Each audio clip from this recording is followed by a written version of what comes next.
Maya Qureshi says she thought rain would hide her face, but the parking lot lights make grief a stage. She sits on cold concrete beside a silver hatchback whose engine still ticks, phone dim on her thigh, her father's name floating in a missed call banner she cannot open. Maya says she told her mother the hospital wouldn't switch shifts, that airfare costs more than rent, that she would find a way. Then she didn't. She says the sentence she cannot finish is, "I am sorry, I wasn't there when Baba was breathing his last." Ethan Morales stops 3 spaces away, window cracked, heat running, hazard lights winking like a heartbeat. Ethan says he knows the sound of someone braking and asks if she needs water, a charger, a call. Ruth Ellison appears with a golf umbrella, the size of a promise. Ruth says nobody cries alone under her sky. Jordan Park lingers near a yellow cart. Return, camera zipped, courage unzipped, listening for the moment a stranger becomes kin. Ethan Morales says the trick with shock is to give the body something simple to do. He asks Maya to hold the fleece so it can warm with her hands first. Maya says the cup smells like cinnamon and patience, and that she did not know strangers carried those. Ruth Ellison says the mall pharmacy is open for 10 more minutes, and that grief runs on paperwork and tea bags, so they will need both. Jordan Park says he can run for tissues and electrolyte packets and a phone charger that wants short in the rain. Maya says she cannot stand up yet because the world tilts like a ferry, but she can breathe. She can swallow. She can listen to voices that do not demand answers. Ethan says he can drive her home or to the hospital, or nowhere at all, if nowhere is where the heart needs to pause. Ruth says home is a word we can build for an hour, right here, with umbrellas and hazard lights in a circle that keeps its shape. Jordan Park says he ran track before anxiety ran him, but tonight his legs remember. He darts through glass doors, skidding on a rubber mat, breath loud enough to make the cashier smile. He gathers a small mountain. Tissues, electrolyte packets, a universal charger, a cheap rain poncho. Mints that promise mercy. He thinks of his father's rule about emergencies. Do the next right thing and the fear will chase you instead of lead you. Ethan chats with the security guard, asking for a quiet corner and permission to linger. Ruth phones a number labeled pastor, but speaks mostly about blankets and breath. Maya leans against the Prius and imagines her father's hand on her forehead when fevers came, the cool of his palm a map back to herself. She whispers to him that strangers are drawing lines toward her, and she is following them like stepping stones toward shore. Ruth Ellison says she once promised her late sister to keep an emergency kit in her trunk, as if preparation could outtalk fate. She opens it now. Towel, flashlight, spare socks, instant soup, a small notebook with prayers folded inside. Ethan says he used to call this loadout a jump bag, and that muscle memory is just love, teaching the body to arrive on time. Maya says the word father feels too bright for her mouth, but she can hold the dimmer version, Baba, and it warms without burning. Jordan returns, triumphant, receipts fluttering like pennants. The security guard gives them 20 minutes and a smile that says he will make it 30. Maya says she does not know what to do with so much gentleness at once, and Ruth says you take it home in your pockets and find it later when you thought you had nothing left. Ethan says first, we get you warm, then we talk routes. Ethan Morales says he can map 3 routes: home to rest, hospital to sit, or airport to learn the price of late goodbyes. Maya says her mother will not pick up while anger is louder than grief, but anger tires before dawn.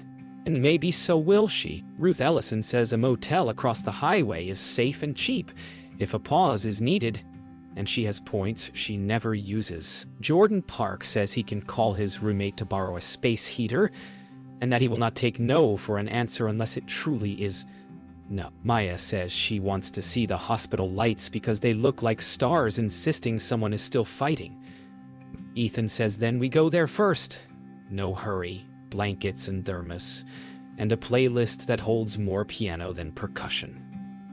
Ruth says she will drive behind. Jordan says he will ride along and hold the quiet when it comes, because quiet needs holding too. Maya Qureshi says the hospital's glass doors inhale her and exhale the night, and she feels her father's absence swell in the antiseptic air. Ethan Morales speaks to the volunteer at the desk with an ease that makes bureaucracy sound human.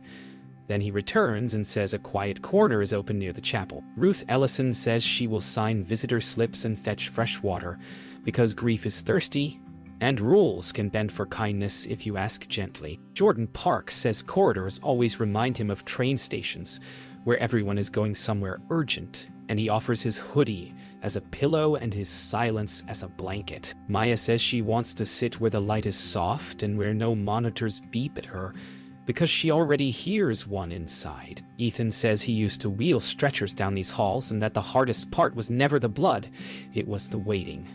Ruth says then we will not let her wait by herself. Jordan says he will text his mother goodnight and tell her he is safe. And for once he will mean it. Ruth Ellison says, the chapel feels like a pocket stitched into a storm coat, small but sturdy, and she leads them in not to pray unless they wish, but to sit where wood remembers hands. Maya Qureshi says she is afraid that if she closes her eyes, she will see her mother alone in the Karachi flat. And if she opens them, she will see the price of flights. Ethan Morales says he knows a social worker on nights who can advise about bereavement fairs and employer letters, and he will ask without promising, because promising is a thing you do only after the yes. Jordan Park says he always thought candles were for show, but he lights one, and it lifts a small warmth that surprises him. Maya says Baba called her his river, and told her not to be ashamed of tears. Ruth says, rivers carve stone. Ethan says we will make calls. Jordan says we will not leave you before morning. Maya whispers that morning has always seemed impossible until it arrives, and sits down like a friend. Ethan Morales says the social worker is on break, but will meet them in 20 minutes near the vending machines, and he grins like someone has already said yes to one small thing. Maya Qureshi says 20 minutes is an ocean, so she asks them for stories that have endings where people survive. Ruth Ellison says her sister Anna once drove through a snowstorm to bring soup to a neighbor, and the pot arrived half frozen and still the neighbor swore it was the best he ever tasted, because love changed the state of Matt. Jordan Park says he filmed a classmate's dance audition and his hands shook so badly the footage blurred, yet the professor praised the feeling inside the blur, and he learned that imperfection can carry truth. Ethan says a man he treated after a highway pileup kept apologizing because his suit was ruined, and later the man sent a note that the apology had been to his daughter for missing her recital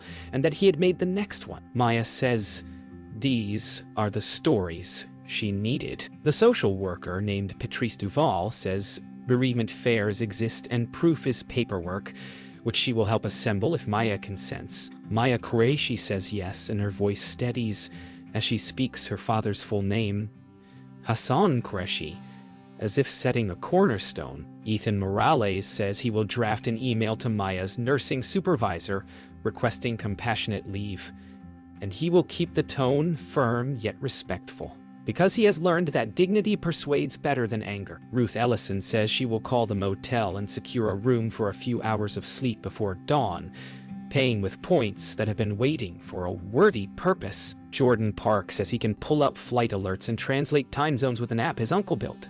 Patrice says people are kind when asked clearly and early, and she prints a checklist that feels like a map. Maya says thank you and hears the words sound like breath returning.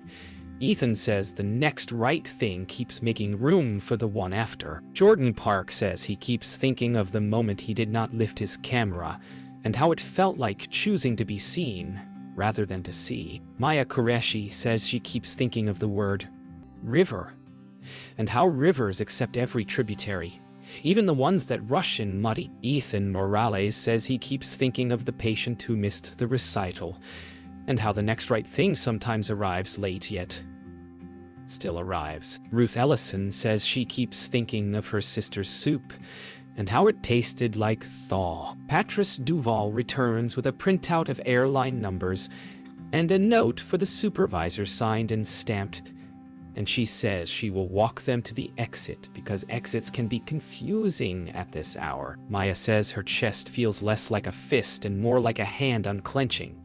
Ethan says the motel is waiting. Ruth says hot water and clean sheets are small sacraments. Jordan says he will carry the bag. Maya says she is ready to move. No, Maya Qureshi says the motel room smells like lemon cleanser and quiet apologies. A box of air where night can fold itself small. She perches on the bed's edge and admits she has been carrying a calendar inside her chest, each square scribbled with guilt. Ethan Morales sits on the chair by the window and says when he left the ambulance world, he told himself it was for better hours.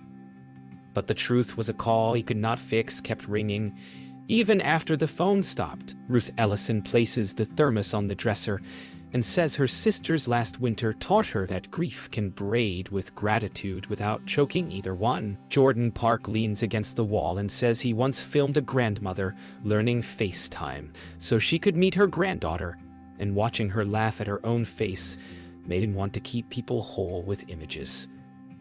Then tonight, he learned holding a person sometimes means not holding a camera. Maya says the bedspread is ugly and perfect because it is clean. Ethan says first sleep, then flights.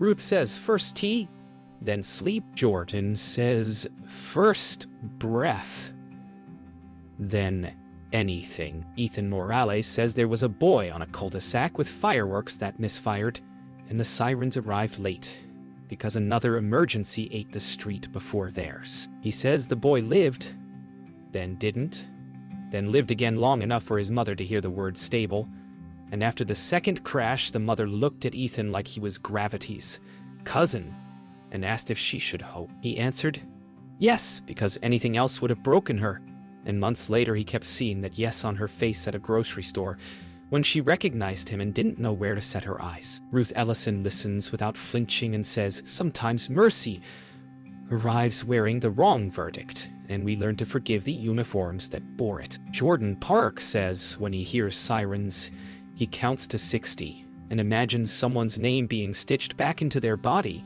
even if it isn't true. Maya Qureshi says her father used to tell her hope is a rope, not a promise.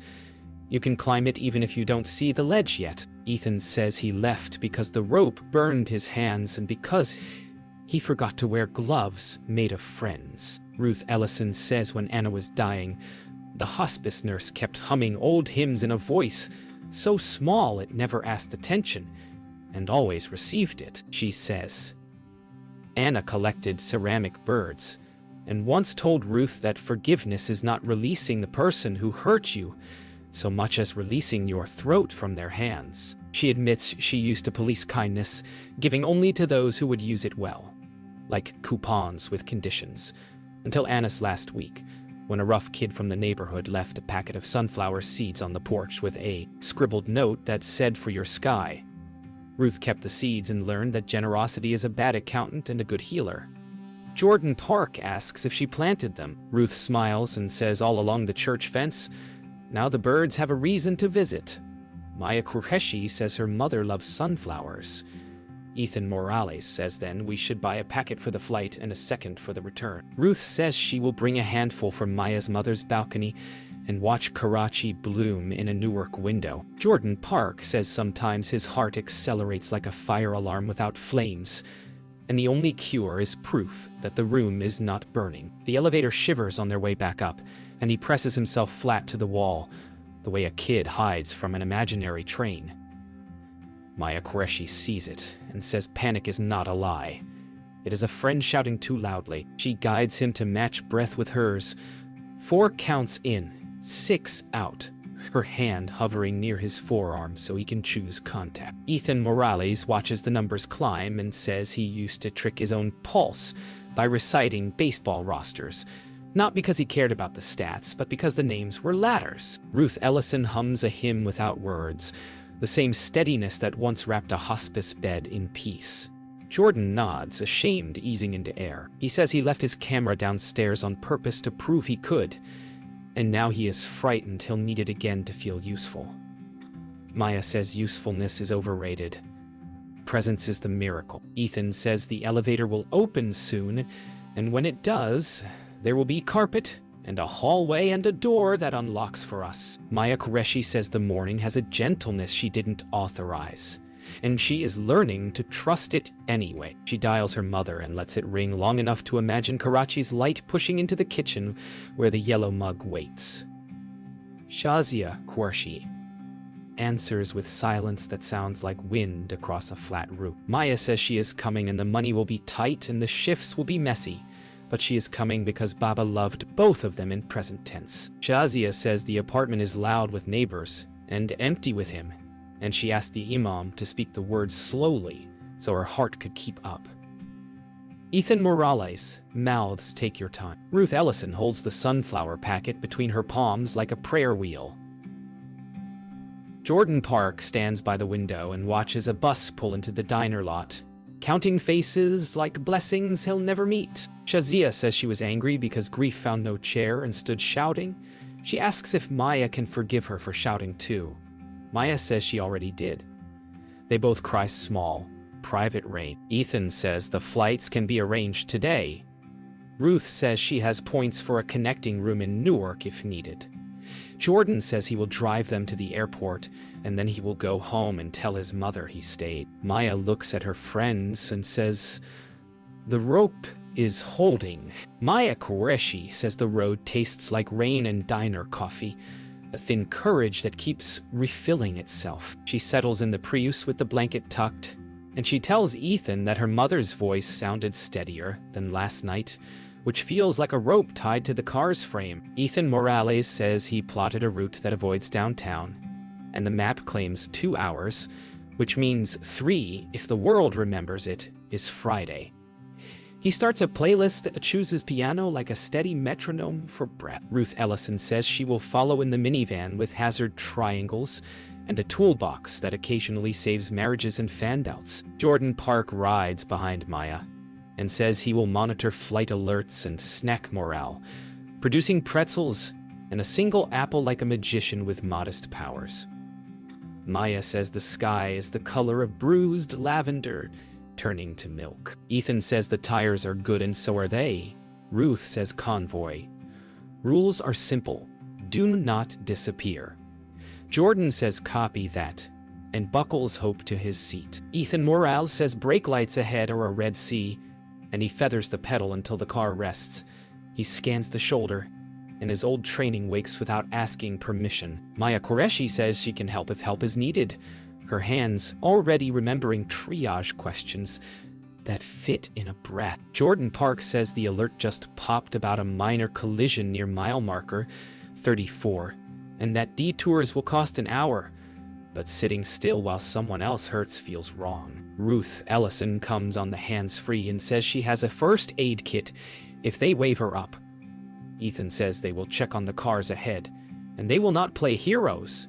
They will play neighbors. Maya nods and steps out with the blanket, the air damp and sharp. A teenage driver stands, shaking by a crumpled bumper, and her father is on the phone saying it is fine, while his eyes flood. Maya says, "Let us sit on the guardrail and breathe." Ethan checks for injuries, hands slow and open. Jordan gathers scattered water bottles like marbles after a fall. Ruth holds the umbrella over all of them as if declaring a temporary country. Ruth Ellison says detours can be blessings with bad costumes, so they exit toward a gas station whose sign flickers like a tired lighthouse. Maya Qureshi says the teen's pulse steadied, and the father's laugh found its way back, so the delay feels earned. Ethan Morales tops off the tank and checks the tire tread with a thumb that remembers roadside nights. Jordan Park steps into the station's quiet to buy fruit and a phone card for international minutes, then pauses by a rack of postcards with pictures of cornfields and a bald eagle that looks oddly hopeful. He chooses one, thinking of a future stamp and a handwriting lesson he will teach himself. Ruth calls Shazia on speaker and introduces herself in cautious Urdu learned from neighbors, saying the convoy is steady and Maya is braver than any map. And Shazia's voice softens into thanks that sound like a door unbolting. Maya says the word Mother. And it lands without breaking. Ethan says coffee now, then back on the road. Jordan says he will drive the next rural stretch because the lanes are wide, and fear deserves a chance to be wrong about. Jordan Park takes the wheel on a county highway that threads fields silver with rain. He says his hands learned to shake in classrooms where silence sounded like judgment. But the road speaks a kinder grammar. Maya Qureshi sits forward and offers gentle cues, not corrections, like a friend pointing out constellations. Ethan Morales rides shotgun and maps the turns with a calm cadence, proud without saying the word. Ruth Ellison follows, and at the toll plaza Jordan pats his pockets and discovers the wallet he left in the snack aisle. Panic surges like a false alarm. Ethan says pull to the cash-only lane and breathe. The toll taker hears their fast story and reaches for a slip, but the driver behind leans out and offers a crumpled 10 with a grin that says, "Do not stop to thank me. Go make your flight." Ruth rolls up alongside and presses a 20 into the stranger's hand before he can vanish. Maya laughs, a light-breaking cloud. Jordan says strangers keep appearing like punctuation marks that save the scent. Ethan says kindness has right of way. Ruth says write it down and pay it forward before memory edits it smaller. Ethan Morales says the terminal roofline looks like gull wings, which feels appropriate for leaving and landing.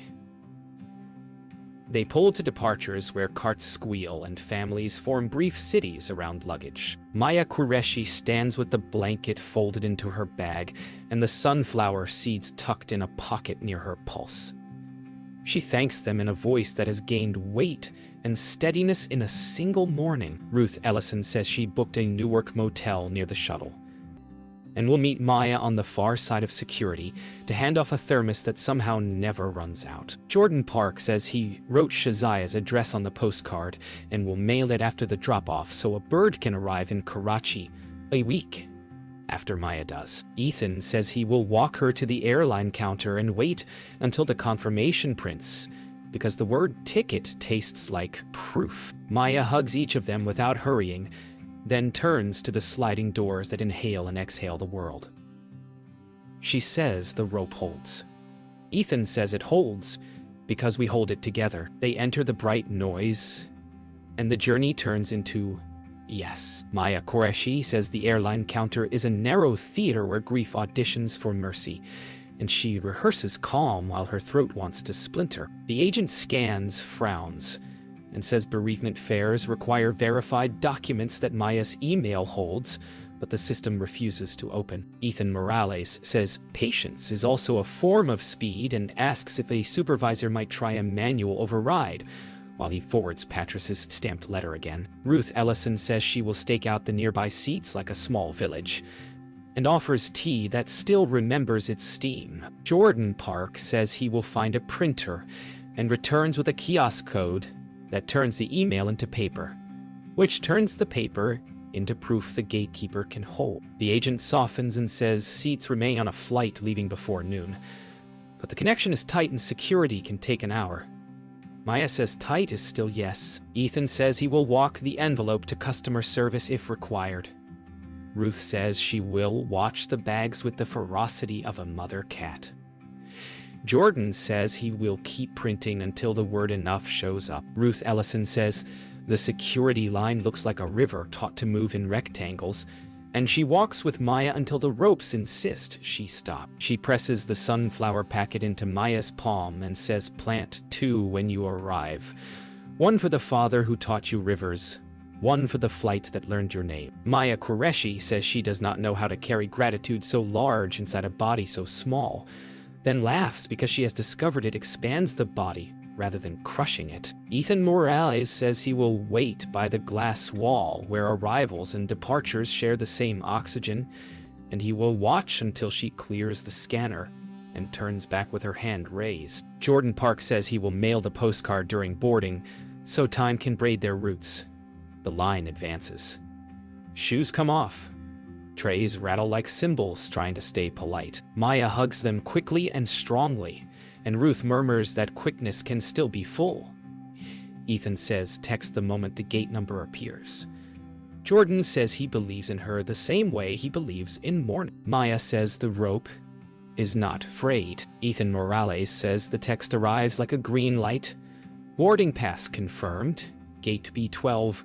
Group just called. He exhales and lets his shoulders drop, then confesses to Ruth that the old call is ringing less loudly, as if someone finally picked up and said you did enough. Ruth Ellison says, doing enough is a rumor we rarely believe until someone repeats it back with our name attached. Jordan Park says he wants to record the moment Maya's figure shrinks down the jet bridge. Yet he keeps his phone in his pocket because testimony can live inside the body without screens. Through glass they watch her lift a hand, and all three lift theirs. A small semaphore that says, survive well. Ethan says he will drive Ruth to Newark later and help her check in before the shuttle, because the second half of a kindness matters as much as the first. Ruth says she has saved for emergencies she secretly hoped would never come and is surprised to find Joy spending the points now. Jordan says he will bus home and ask his mother for the family stamps, then sit at their kitchen table like a boy who is finally telling the truth. The jetway swallows Maya and returns only light. Maya Qureshi says the first flight feels like a corridor held in the air by strangers who never learned her name, but steady her with their ordinary kindnesses. A woman in the aisle seat offers gum and says, chewing sets ears right.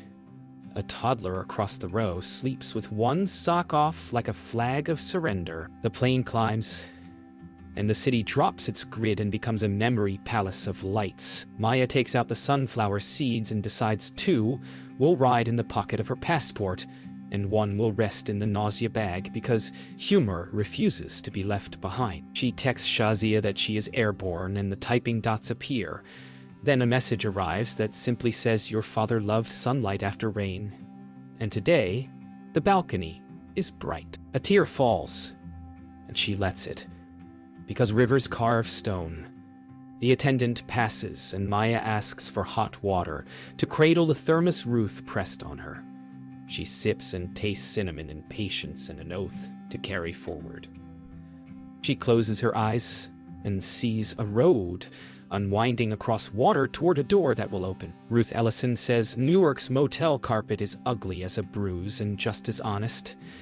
She checks in with the ease of someone who has practiced arriving. Ethan Morales carries her bag and says he will nap in the minivan an hour before driving home, then return tomorrow to pick her up after Maya's onward flight. Ruth thanks him the way some people pray, quietly and to the point. Jordan Park sends a photo of the stamped postcard, corners smudged, and writes that it is addressed, paid, and pointed toward Karachi, like a paper airplane with a serious job. Maya Qureshi sits in row 19 and watches the ground lengthen into cloud, murmuring a promise to become the kind of nurse who remembers nights like this when forms and fatigue try to shrink the heart. Shazia Qureshi texts that neighbors will bring biryani, and she will save a small container to reheat when Maya walks through the door. Ethan leans his seat back and lets the old siren fade another inch. Ruth draws the motel curtains half closed and puts the sunflower packet on the sill as if inviting morning to knock. The threshold holds, not as a gate, but as a welcome. Maya Qureshi says Karachi smells like cardamom and exhaust, an orchestra of everything she missed and feared to meet. She steps into the arrival hall where ceiling fans turn like slow prayers, and Shazia Qureshi stands near customs, face thinner, but eyes fierce with recognition. The first embrace collapses years of polite distance into one unguarded breath. Shazia says the balcony has been cleaned, the plants watered, and the kettle waiting. Maya says she carried the sunflower seeds from a parking lot that became a sanctuary. Shazia says her husband would laugh to see kindness smuggling flowers across oceans. A porter watches with soft curiosity as they weep and laugh by turns. Maya notices her hands shaking, not from grief but from release. Shazia lifts her daughter's chin and says the city kept her name safe while she was gone. Maya answers that strangers did too. They step into the brightness together, luggage wheels whispering like the start of a new chapter. Ethan Morales says Dawn found him still driving. Radio whispering talk shows that felt like confessions. He stops by the river overlook where he once parked after night, shifts to hear silence large enough to fit regret. He texts Ruth Ellison to confirm she's rested, and she replies with a photo of sunlight striking the motel curtain. Caption still here, still grateful. Ethan closes his eyes and hears sirens fading into wind. He says to himself that helping without rescuing is a skill he's relearning. The trunk still holds the jump bag he never fully unpacked. He opens it, sorts what remains, and discards what belongs to old guilt. A fisher nearby asks for jumper cables, and Ethan laughs, saying yes. The bag finally gets its job back. As engines turn over, he feels something uncoil. Not redemption, but rhythm. Ruth Ellison says every motel morning feels like a second chance wrapped in polyester sheets. She folds the blanket and writes a note on hotel stationery for housekeeping. Thank you for keeping strangers safe. Then she walks to a nearby community kitchen she noticed last night. Volunteers bustle among trays of oatmeal and fruit. She joins without fanfare, refilling cups, swapping names. A woman named Lorraine asks what brought her here, and Ruth answers, a nurse, a driver, a boy with a camera, and a night that refused to end badly. Lorraine laughs and says that's a sermon hiding in plain clothes. Ruth pockets one sunflower seed to plant behind the kitchen, thinking Anna would approve. She texts Jordan to check his classes, and he replies with a photo of the postcard envelope saying, "It's on its way. Hope you get sunlight after rain today." Ruth steps outside, digs a fingertip into the soil, and buries the seed like punctuation. Jordan Park says film theory class feels smaller than it used to, but silence now sounds like possibility.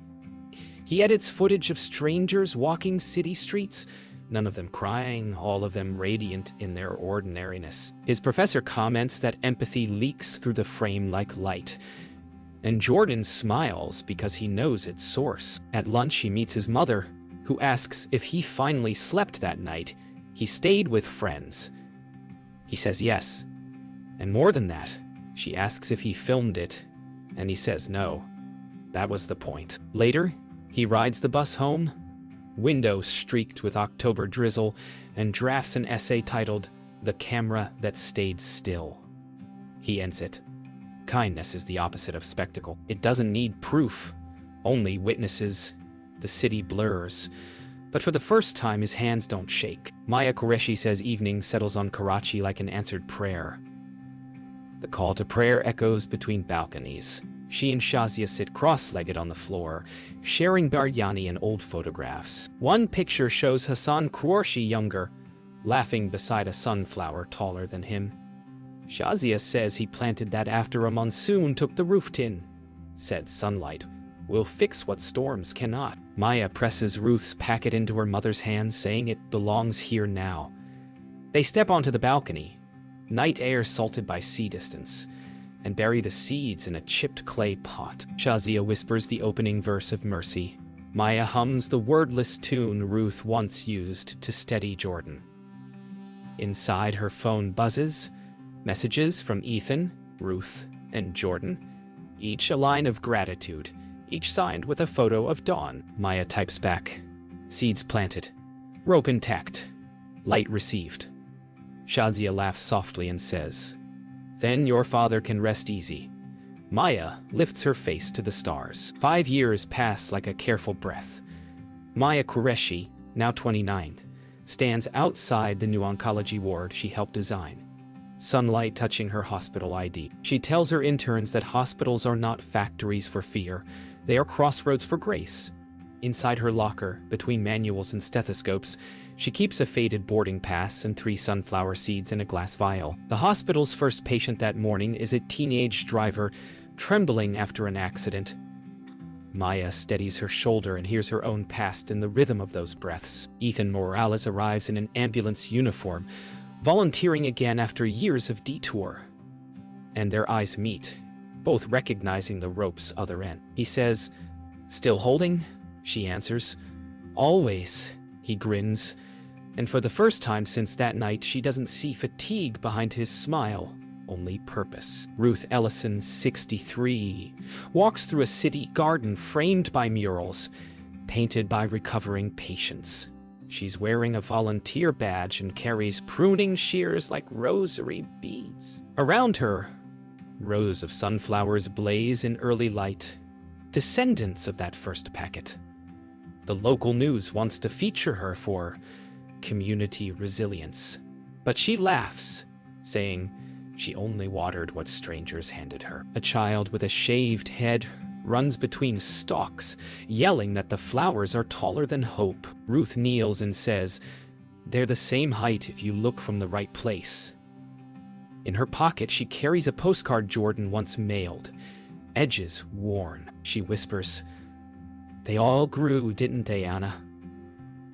The breeze bends the stems as if answering yes. Jordan Park, 24th, screens his new documentary, The Camera That Stayed Still at a Film Festival. The opening shot shows a parking lot drenched in rain, recreated, not recorded, and his voiceover says, "What you remember saves you. What you record teaches others." The audience leans in as faces flash. Kindness caught. Mid-gesture empathy rendered cinematic. When credits roll, applause feels like rain coming back to finish its sentence. Afterward, a critic asks if it's autobiographical, and Jordan smiles. No, it's communal. He steps outside into drizzle that feels staged just for him, and texts Maya a photo of wet asphalt. She replies, "Looks like the rope reached the sky." He pockets his phone and walks toward the next project, camera dangling, not as armor, but as witness. In Karachi, Shazia Qureshi tends her balcony garden, where the first generation of Ruth seeds has multiplied tenfold. Maya calls from the hospital courtyard, video open, showing her students planting new seedlings in a U.S. rooftop wellness garden. The screens share two dawns, 12 hours apart. Shazia says her husband would tease that plants grow better when watched with love, and she answers that she finally understands. She asks if Ethan still brings tea to her daughter's shifts. Maya laughs and says he brews it too strong, but always on time. Shazia lifts a pot toward the camera, sunflowers facing east, and says, "They listen for morning." Maya replies, "So do we." The call ends, but neither disconnects the screen immediately. They watch light changing on both continents until the distance feels like rhythm, not separation. Evening settles over the same parking lot where everything began. The mall's been rebuilt. New LED lamps hum softer, but the painted stall number remains. A small plaque on a low post reads, "Here, on a night of rain, strangers remembered how to be human." Ruth, Ethan, Jordan, and Maya stand together. Older, weathered, glowing, Jordan records now, not as witness, but archivist of hope. Ruth says, "Hearts have muscle memory." Ethan nods and breaks that work. Maya laughs, and engines that start again. They pour thermos tea into paper cups, the same blend Ruth once carried. A young woman exits the mall crying quietly. Before they can approach, another passerby already has, offering tissues. They watch, silent, smiling. Jordan lowers his camera. Maya whispers, "Echo confirmed." The rain begins softly, the rope invisible but strong.